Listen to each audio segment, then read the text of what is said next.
ਅੱਛਾ ਚੰਗਾ ਤੇਰਾ ਸ਼ਗਿਰਾ ਦੇਨ ਵੇਖਣੇ ਦਾ ਵੀ ਨਹੀਂ ਗੱਡੀ ਪਤਾ। ਉਹ ਪਹਿਲਾਂ ਛੱਤ ਵੀ ਪੇਂਟ ਹੈ ਯਾਰ ਪੇਂਟ ਹੀ ਹੋਣੀ ਹੈ ਗੱਡੀ, ਬਾਹਰੋਂ ਪੇਂਟ ਹੈ ਅੰਦਰੋਂ ਠੀਕ ਹੈ। ਆ ਅੱਗੋਂ ਹੈ ਥੋੜੀ ਜਿਹੀ ਦੀਵਾਰ ਬਸ। ਛੱਤ ਜਨਮ ਨਹੀਂ ਇੱਥੇ ਛੱਤ ਪੇਂਟ ਹੈ ਬਾਈ, ਵਾਜਾ ਨਜ਼ਰ ਆ ਰਹੀ ਆ, ਪਟੀਨ ਪਾਟੀ ਪਈ ਹੈ। ਜਨਮ ਛੱਤ ਡਿੱਗੀ ਮੈਂ ਕਦੋਂ ਛੱਤ ਜਨਵਾਂ ਦਾ ਪਿਆ, ਹੁਣ ਮੈਂ ਵੇਖੀ ਹੁਣ ਮੈਂ ਕਿਵੇਂ ਆਗਾ ਵੇਂਦਾ ਹੀ ਹੁਣ ਪਿਆ। ਉਹਨਾਂ ਦੀ ਆਵਾਜ਼ ਤੇ ਉਹਨਾਂ ਦੀ ਆਵਾਜ਼ ਹੈ, ਛੱਤ ਪੇਂਟ ਹੈ ਅੱਗੋਂ। ਨਹੀਂ ਬਹੁਤ ਛੱਤ ਇਹਨਾਂ ਪਹਿਲੇ ਇਹ ਗੱਲ ਕੀਤੀ ਛੱਤ ਡਿੱਗੀ ਬੋਲਣ ਜਨਵਾਂ ਨੇ। 28 ਤੋਂ ਸ਼ੁਰੂ ਕਰੋ ਬੋਲੀ ਜਿਹੜਾ ਇਹਦਾ ਬਣਦਾ ਰਿਹਾ। ਛਾਤੇ ਦੀ ਪੇਂਟ ਹੈ, ਲੋੜੀ ਕੋਈ ਨਹੀਂ ਮੁੰਡੀ ਵਾਰੀ ਕਰਨ ਦੀ। ਬੋਲ ਸਪੀਕਰ ਤੇ ਬੋਲ ਵੀ ਮੈਂ ਸਾਰੀ ਗੱਡੀ ਚੈੱਕ ਕਰਨਾ।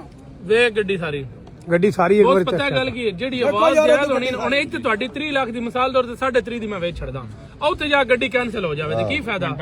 ਠੀਕ ਹੈ ਘੰਟਾ ਘੋਲ ਕੇ ਮੈਂ ਤੁਹਾਡੀ ਉੱਤੇ ਗੱਡੀ ਕੈਨਸਲ ਕਰ ਦੇਣਾ। ਪਹਿਲਾਂ ਹੀ ਤੁਸੀਂ ਆਵਾਜ਼ ਉਹ ਦਿਓ ਜਿਹੜੀ ਗੱਡੀ ਹੈ ਜੋ ਮਾਲ ਮੂਲ ਹੈ। ਜਿਹੜੀ ਹੈ ਗੱਲ ਸਾਹਮਣੇ ਦੱਸੋ ਬੰਦੇ ਨੂੰ ਸਮਝ ਆ ਜਾਏ ਤੁਹਾਡੀ। ਵਾਹ ਉਮਰਿਆ ਛੱਡ ਦੇ ਇਹਨੂੰ, ਕੀ ਕੱਢੂ ਐ ਦਿਸਦਾ ਪਿਆ ਮੈਨੂੰ। ਛੱਡ ਦੇ ਲੈ ਛੱਡ ਦੇ ਉਮਰਿਆ ਹੁਣ ਤੂੰ ਤੇ ਮੈਨੂੰ ਰੰਗ ਕਰਨ ਲੱਗ ਪਿਆ। ਆ ਫੜ ਸਪੀਕਰ